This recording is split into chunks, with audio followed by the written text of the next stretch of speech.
नीटच्या रिझल्टच्या संदर्भामध्ये जर आपण पाहिलं, दरवर्षीचा रिझल्ट आणि यावर्षीचा रिझल्ट याच्यामध्ये थोडंसं असं आहे, दरवर्षीच्या रिझल्टच्या कंपॅरिझनमध्ये जर आपण नीटचा यावर्षीचा रिझल्ट पाहिला तर तो साधारणतः थोडाफार लवकर लागण्याची त्या ठिकाणी शक्यता आहे.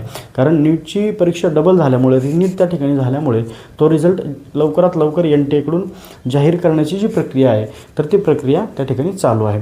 परंतु तरीही साधारणतः प्रत्येक वर्षाचं जर आपण ॲनालिसिस केलं तर नीटचा रिझल्ट लागण्यासाठी साधारणतः 25 ते 30 दिवसांची आवश्यकता NTA त्या ठिकाणी असते. म्हणजे साधारणतः आपण पूर्णतः विचार केला तर 15 ते 20 जुलैच्या दरम्यान त्या ठिकाणी नीटचा ऑफिशियल रिझल्ट अनाऊन्स होण्याची शक्यता आहे. हे विद्यार्थी या ठिकाणी एका वृत्तवाहिनीच्या माध्यमातून सुद्धा एक न्यूज बऱ्याच ठिकाणी आपण वाचलेली असेल.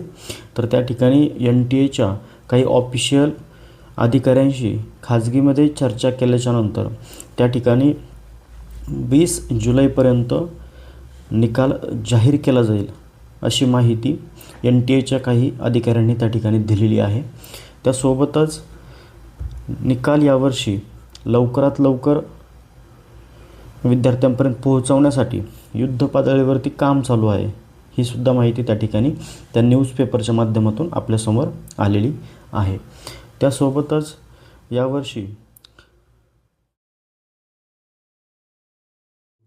साधारणतः 25 ते 30 दिवसामध्येच त्या ठिकाणी तो निकाल विद्यार्थ्यांपर्यंत पोहोचवण्याचा प्रयत्न NTA त्या ठिकाणी करणार आहे. ही न्यूज तुम्ही व्यवस्थित पाहिली तर